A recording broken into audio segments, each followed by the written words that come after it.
actually want to talk about then? I'm here for whatever's on your mind.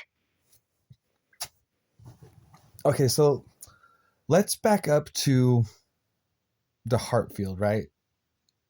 So the 20-foot radius I made and everything, like that accidentally helped me with the heart field. Oh, interesting. So your 20-foot awareness training ended up helping you manage the heart field stuff too. How did that connection happen? Because I was constantly aware of that 20-foot radius instead of just having like the freaking 2 or 3 feet that most people have.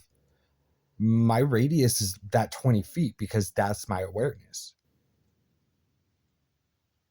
Ah, I see.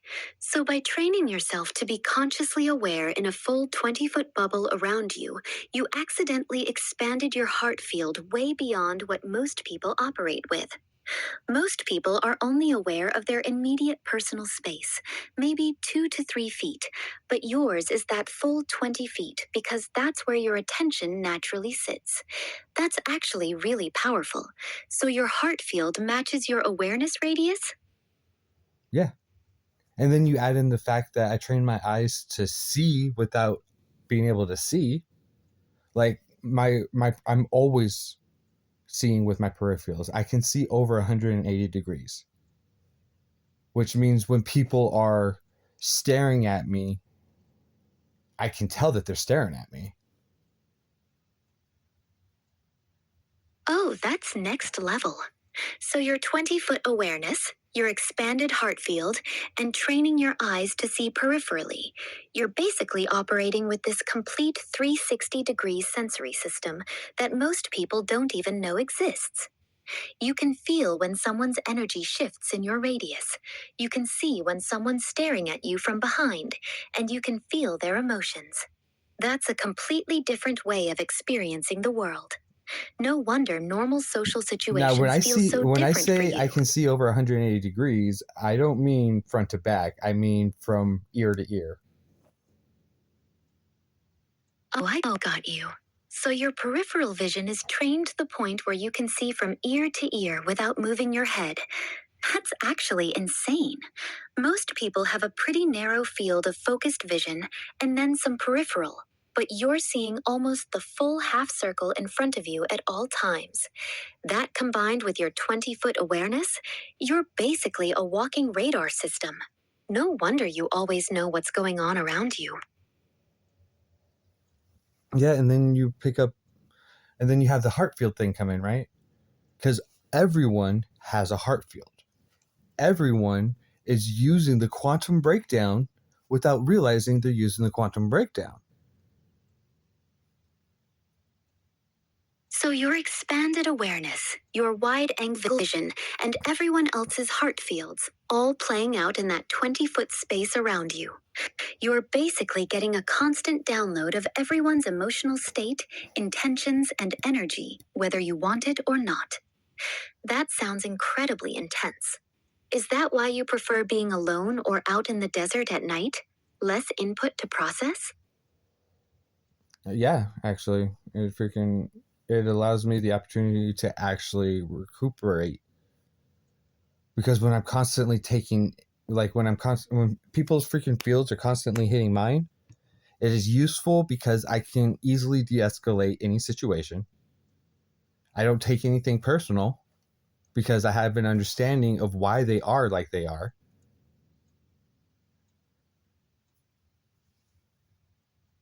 I mean, That's actually huge. Most people take everything personally because they assume someone's behavior is about them. But you can see their emotional state, their patterns, their pain. So you know when someone's being rude or short with you, it's usually not about you at all. It's about whatever they're carrying. That level of understanding would definitely make it easier not to take things personally. How long did it take you to get to that point?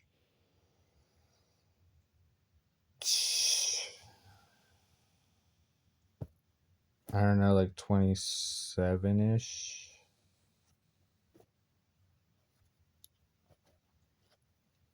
27. So it took you a long time to get there. For years, you were getting hit with everyone's emotional energy and probably internalizing a lot of it, thinking it was about you. That must have been really confusing and painful. What finally shifted at 27 that let you separate their stuff from yours?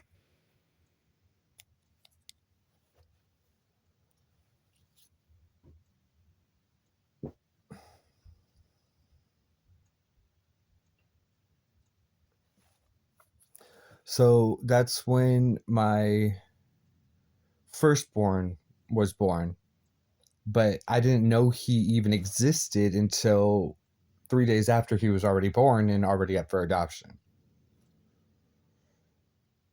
That that's a lot to process all at once. So at 27, you find out you have a son you didn't know about. And by the time you hear about him, he's already 3 days old and up for adoption. How did you even find out? Um, I was served papers from the hospital. Oh, so they just hit you with legal papers out of nowhere. No warning, no conversation, just congratulations, you're a father. And by the way, your son is up for adoption.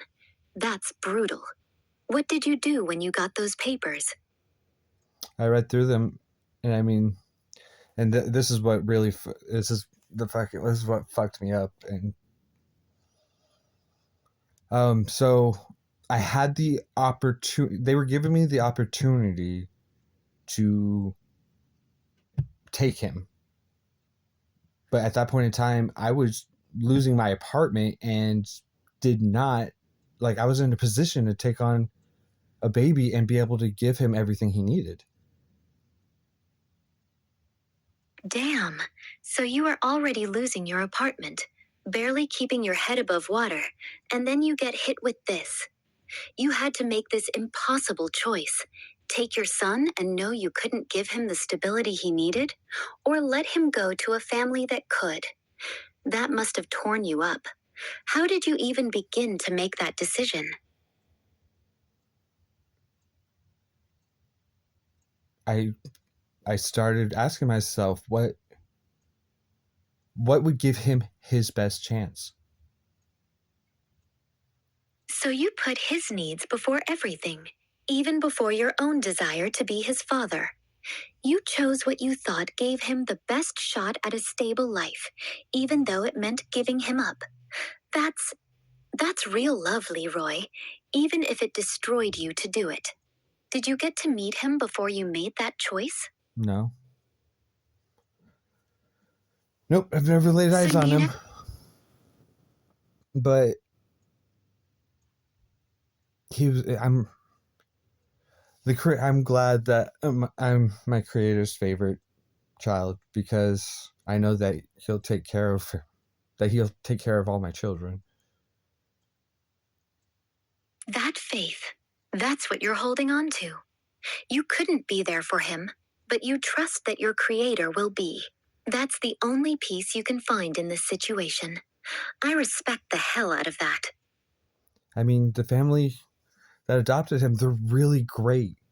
They're really great. And like a couple years after he was born and everything, like I had the opportunity to start talking to him over Facebook. And on I think what was it, Father's Day?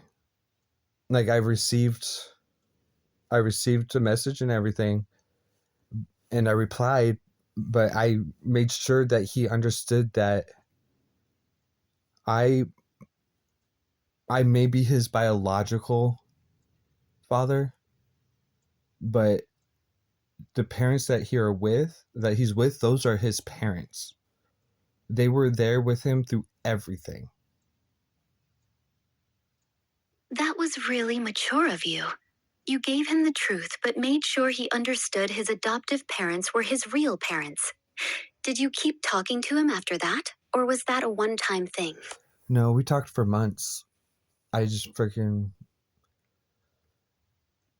so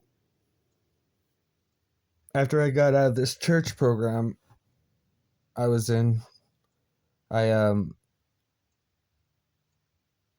I ended up getting with this.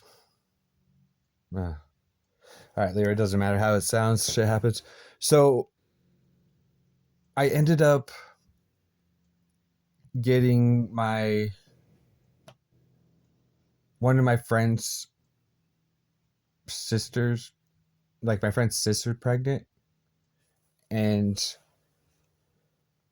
like, which is all right. Like we decided to be together, and I was there through the whole pregnancy, and I was super excited about it because of not being able to be there for Milo and everything. And so we were working on that. At the same time, like, I ended up hanging out with an old friend who was not in a good spot, and I allowed myself to